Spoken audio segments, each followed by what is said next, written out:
we're doing a double recording session, so you guys are stuck with seeing us in the same outfits as the last video! Yay! Yay! Chapter 15, Pressure. It was spring breaks in Forks again. When I woke up on Monday morning, I lay in bed for a few seconds absorbing that. You know what I noticed? She hasn't talked about school at all.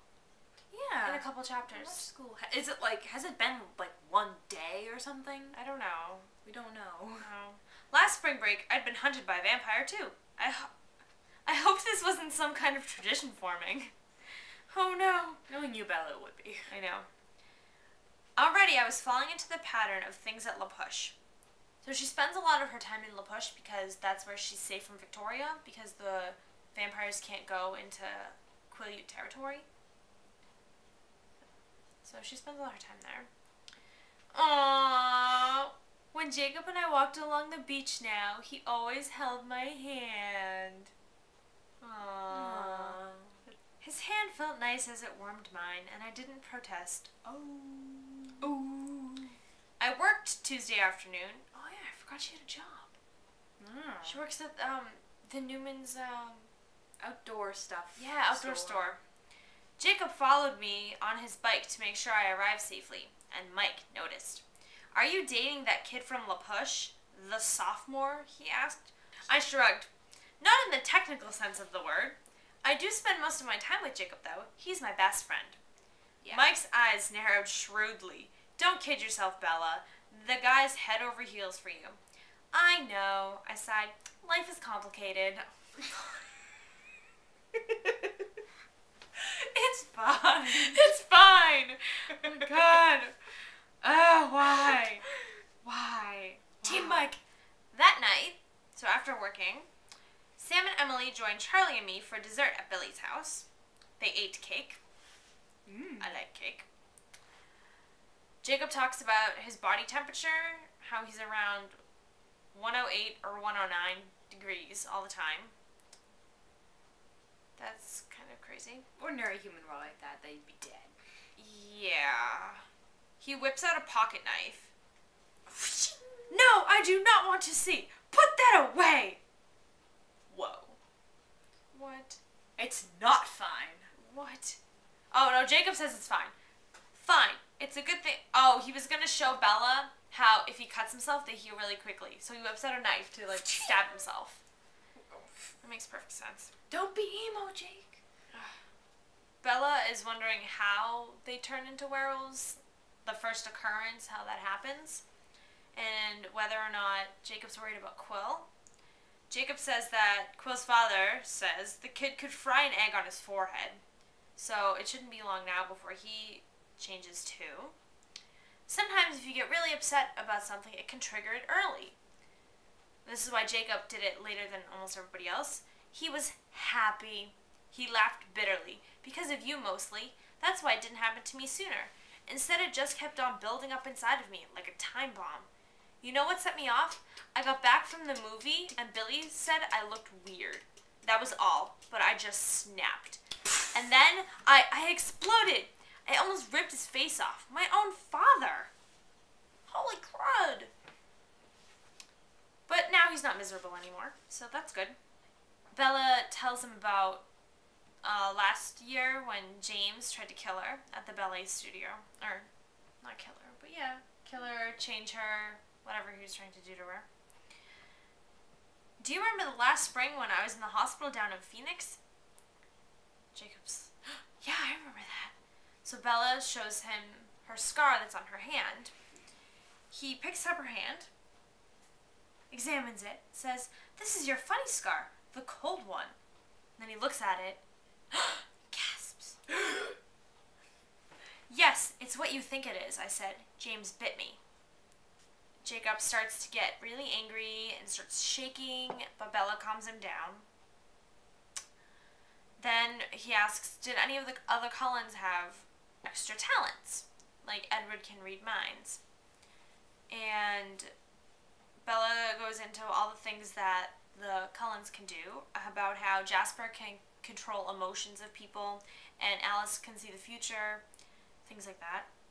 When she's talking about Alice, she says, she can see the future, you know, The things she saw would change when someone changed the path they were on.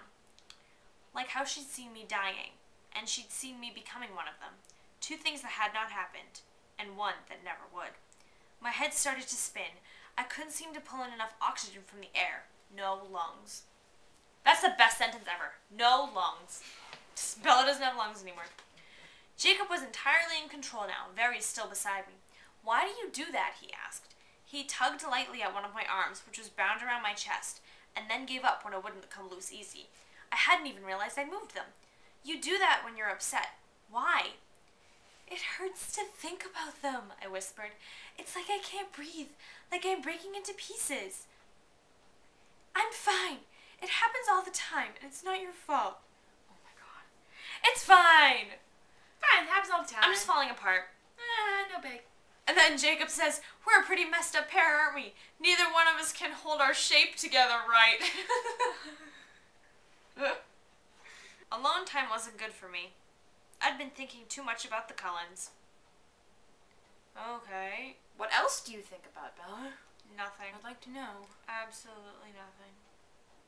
Jacob decides he's going to cheer up Bella by taking her cliff diving. Maybe it would be fun. A date with Jacob, a date with Edward. I laughed darkly to myself. Bella gets to Jake's house nice and early so that they can go. But Jake's not home. Embry, Jared, and Paul crossed a fresh trail early this morning. Sam and Jake took off to help, so they're all chasing Victoria. He thinks they have a good chance to finish this. Bella decides to be a total idiot and go cliff diving by herself while Jacob's not there. Woohoo! Excitement. I knew that this was the stupidest, most reckless thing I had done yet. The thought made me smile. The pain was already easing, as if my body knew that Edward's voice was just seconds away. Oh my god. Bella gets to the top of the cliff and steps out onto the edge. Bella. I smiled and exhaled. Yes, she thinks. Don't do this, he pleaded. You wanted me to be human. Well, watch me. Please, for me? But you won't stay with me any other way. Oh my god. Please. It was just a whisper in the blowing rain that tossed my hair and drenched my clothes, making me as wet as if this were my second jump of the day. I rolled up onto the balls of my feet. No, Bella! He was angry now, and the anger was so lovely. And I flung myself off the cliff. I've been so preoccupied by the size of the cliffs, by the obvious danger, that I hadn't worried at all about the dark water waiting.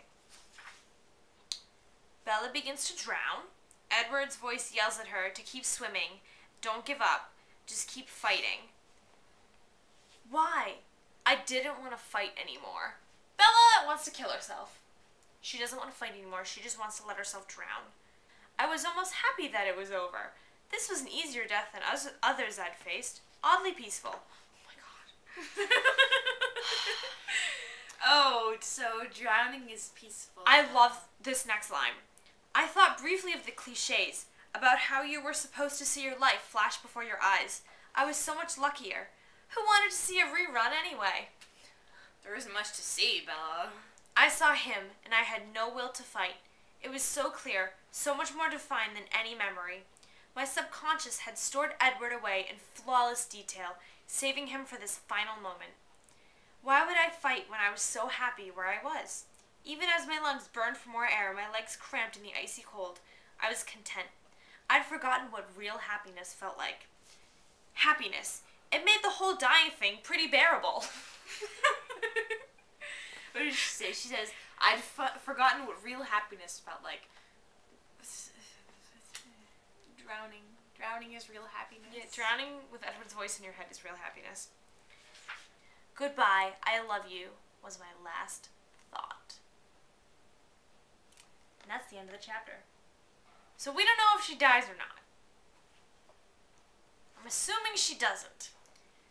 But there's 2 more books after this. So. Yeah. I'm guessing she doesn't die. Yeah. So we'll give you a quick recap of what happened. Jacob tells Bella all about being a werewolf. All the body changes and the speed and everything like that. Bella does something really dumb and decides she's going to go cliff diving by herself. when it's raining and it's cold outside. So she jumps off the cliff and into the water and hears Edward's voice and decides that she is more than happy to just die right there because she can hear Edward. She's an idiot. She's an idiot. Total idiot. I don't even... Disclaimer, this is not what real love is like. I can't even handle this. Alright. We're going to have to take a little break. And chapter 16 is called Paris, like Paris, France. I don't know what that has to do with drowning or not drowning, but I guess we'll see. So we'll see you guys again soon. Bye.